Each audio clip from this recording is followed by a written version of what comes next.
चलो बच्चों अब इसका दूसरा क्वेश्चन करते हैं। बहुत इजी क्वेश्चन है, ठीक है। दूसरा क्वेश्चन अब कहोगे सर आप तो हर क्वेश्चन को इजी बताते हो। अरे करोगे तो सब इजी लगेगा, एक बार मेरे साथ करो तो सही, बहुत इजी लगेगा। चलो करते हैं जी, स्टार्ट करते हैं। क्वेश्चन पहले ध्यान से पढ़ेंगे और उसमें समझेंगे क्वेश्चन में क्या कहा उसने, ठीक है जी। ऑन कंपेयरिंग द रेशियो, इस रेशियो में कंपेयर करने हैं इन क्वेश्चनों को, and find out whether the line representing in following pairs, जो लाइन है वो रिप्रेजेंट कर रही है इन फॉलोइंग पेयर्स को इन linear equation intersect at a point. वो कह रहा है कि एक इक्वेशन, दो इक्वेशन दी इसने लीनियर इक्वेशन, ठीक है। उसमें कह रहा है कि जब आप लाइन ड्रॉ करोगे, पिछले वाले क्वेश्चन में हमने क्या करा, ग्राफ ड्रॉ करा था, तो उसमें देख रहे होंगे आपकी एक लाइन एक दूसरे को लाइन काट रही थी, पहले क्वेश्चन का सेकंड पार्ट, ठीक है। हमने क्या करा था, वही पेंसिल पेन वाला क्वेश्चन, वो एक दूसरे को लाइन काट रही थी जब ग्राफ बना के दिखाया था हमने, ठीक है जी। तो वही बात इसने क्या कहा, इंटरसेक्ट काटेगी, या फिर हम ड्रॉ करेंगे तो क्या वो पैरेलल होंगे, या तो ये दो लाइन होंगी, या तो वो एक दूसरे को इंटरसेक्ट करेंगी किसी पॉइंट पे, इस वाले पॉइंट पे ओ पे, या फिर वो करेंगी क्या पैरेलल होंगी, या तो ऐसे होंगी स्ट्रेट पैरेलल होंगी दोनों, या फिर कोइंसिडेंट करेंगी, यानी कि एक के ऊपर एक होंगी। कोइंसिडेंट का मतलब इसी लाइन के ऊपर, मान लो एक लाइन है, इसी के ऊपर दूसरी लाइन, ये वाली लाइन। ये 3 पॉइंट की बात कह रहा है। बात समझ में आई, क्लियर होगी बात।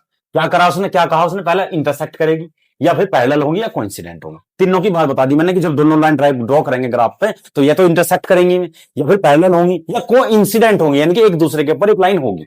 बात समझ में आई, यही बात उसने कही, एक दिन चेक करके बताना है तुमने। लेकिन इसमें तुम्हें ग्राफ नहीं बनाना है, इसमें सिर्फ और आपने इस कंपेयर करके इनके ऑन कंपेयरिंग द रेशियो, इसके कंपेयर करके यही चीज हमें निकालनी है। बात समझ में आई नहीं, ठीक है। अब देखो जी कंपेयर कैसे करते हैं।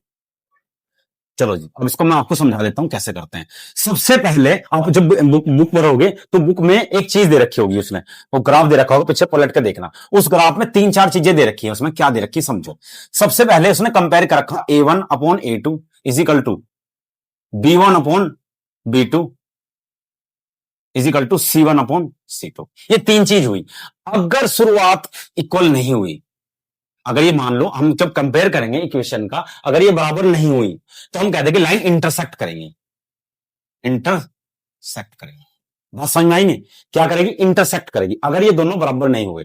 अगर मान लो A1 upon A2 equal to B1 upon B2 equal to C1 upon C2, अगर ये तीनों बराबर हो गए, तीनों ही बराबर हो गए इक्वेशन जब कंपेयर करेंगे, तो हम कह देंगे कोइंसिडेंट होंगी।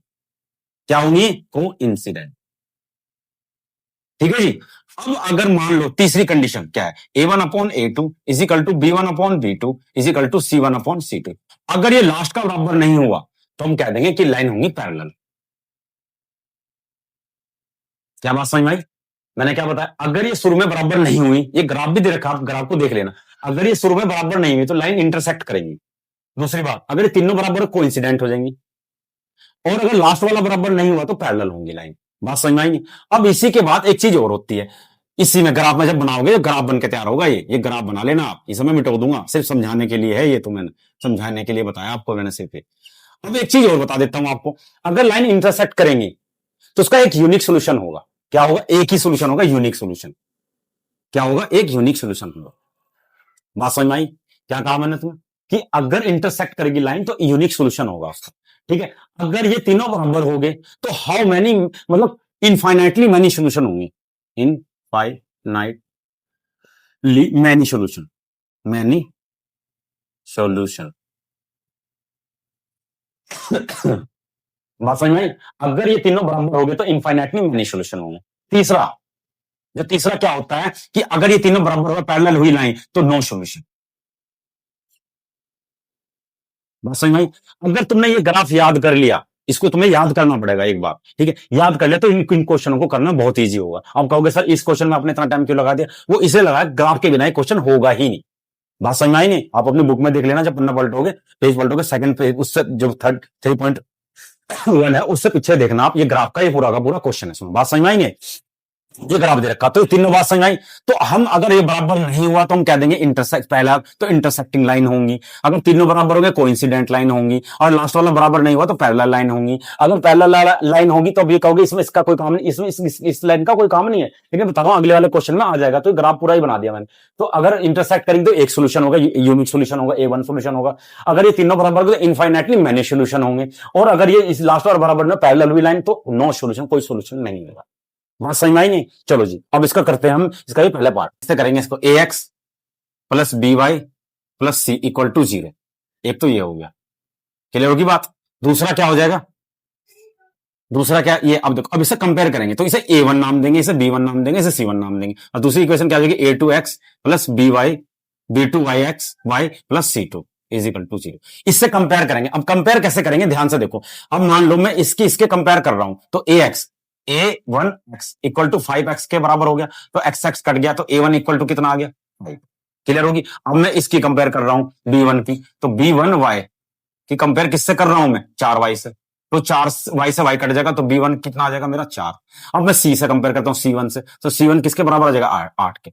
तो आप देख रहे होंगे कि a1 की वैल्यू 5 आ गई, b1 की वैल्यू 4 आ गई, और c1 की वैल्यू 8 आ गई। ऐसे ही इसकी कंपेयर करेंगे, तो देखो जी a2 की कंपेयर करो, a2x इक्वल किसके हो जाएगा, 7x के, तो 7x x कट गया, तो a2x इक्वल टू 7 हो गया, एक आ गया a2। अब b2 निकाल लेंगे, तो b2y इक्वल टू किसके हो गया, 6y के, तो 6y, y से y कैंसिल हो जाएगा, तो b2 इक्वल टू कितना हो जाएगा, 6। अब लास्ट रह गया c2, तो c2 बताओ क्या आ जाएगा, -9। साइन का प्रॉपर ध्यान रखना है आपने, साइन नहीं छोड़ना है। क्लियर होगी बात। तो एबीसी के वैल्यू आ गई। अब हम जानते हैं, क्या जानते हैं कि a1 upon a2 is equal to b1 upon b2। ठीक है जी, पहले इसकी कंपेयर करके देख लेना, तीसरा बाद में लेना अगर इसकी जरूरत पड़ेगी तो। ठीक है, करके देखो। तो a1 की वैल्यू बताओ कितनी है, 5, तो आगे 5 बट a2 की वैल्यू कितनी है, a2 की 7 इज इक्वल टू b1 की वैल्यू बताओ कितनी है, 4, ये रही 4, यहां से देख के लिख रहा हूं ना, ये रही। और b2 की वैल्यू कितनी है, 6। अब देखो ध्यान से, तो ये तो कटता नहीं आपस में, 5/7 ही रहेगा ये, इज इक्वल टू 4, 2 दूनी 4, 2 तिया 6, तो 2/3 आ गया। अब हम देख रहे हैं बराबर नहीं है, आपको दिखाई दे रहा है ये बराबर नहीं है, बात समझ आई, ये बराबर नहीं है। बराबर नहीं है तो क्या करेगी, लाइन इंटरसेक्ट करेगी। तो हम कह देंगे इस वाले पॉइंट में कि लाइन क्या करेगी, लाइन इज इंटरसेक्ट। अब बताओ, बात समझ में आई नहीं, इंटरसेक्ट लाइन पूछी तो उसने इंटरसेक्ट, हम सॉरी उसने पूछा था हमारे से कि बताओ कि लाइन इंटरसेक्ट करेगी या कोइंसिडेंट होंगी या फिर क्या होगी। ठीक है, इंटरसेक्ट करेगी, बात समझ में आएंगे। अब पैरेलल भी नहीं, इंटरसेक्ट करेंगे, बात समझ में आई। ऐसे ही हम इसका दूसरा सोल्यूशन निकालते हैं। मैं डायरेक्टली जब मैंने एक क्वेश्चन बता दिया था तुम्हें, तो दूसरे में बहुत आसानी हो जाएगी तुम्हें करने में, कंपेयरिंग उससे ही करनी। तो अब ध्यान से देखना, तो a1 की वैल्यू क्या आ जाएगी, डायरेक्ट बता रहा हूं मैं, 9 आएगी। b1 की वैल्यू क्या आ जाएगी, कंपेयर करने की जरूरत नहीं है, 3 आ जाएगी। और c1 की वैल्यू कितनी आ जाएगी, 12 आ जाएगी। अब आ जाओ a2 की वैल्यू, a2 की वैल्यू क्या आ जाएगी इसमें, डायरेक्टली 18। b2 की वैल्यू क्या आ जाएगी इसमें, डायरेक्टली 6। और c2 की वैल्यू कितनी आ जाएगी इसमें, 24। कंपेयरिंग उससे ही करते हैं, हाँ कंपेयरिंग किससे करेंगे, a1 upon a2 is equal to b1 upon b2। अब ध्यान देना, मैंने तुम्हें बताई थी बात, क्या बताई थी कि अब यहीं तक कंपेयर करना, तीसरे में बाद में जाएंगे, अगर भी बराबर आ गया तो आगे पहुंचेंगे, नहीं तो नहीं पहुंचेंगे। ठीक है जी, चलो जी। अब इसमें वैल्यू रखो इसकी, a1 की वैल्यू कितनी है, 9, और a2 की वैल्यू कितनी है, 18 इज इक्वल टू b1 की वैल्यू कितनी है, 3, और b2 की वैल्यू कितनी है, 6। तो ध्यान से देखो, ये कट जाएगा, 9 कम 9, 9 दूनी 18, 3 कम 3, 3 दूनी 6, यानी कि दोनों बराबर आ गए। अब तीसरा भी रखेंगे साथ में, अब रखेंगे c1 upon c2, c1 upon c2।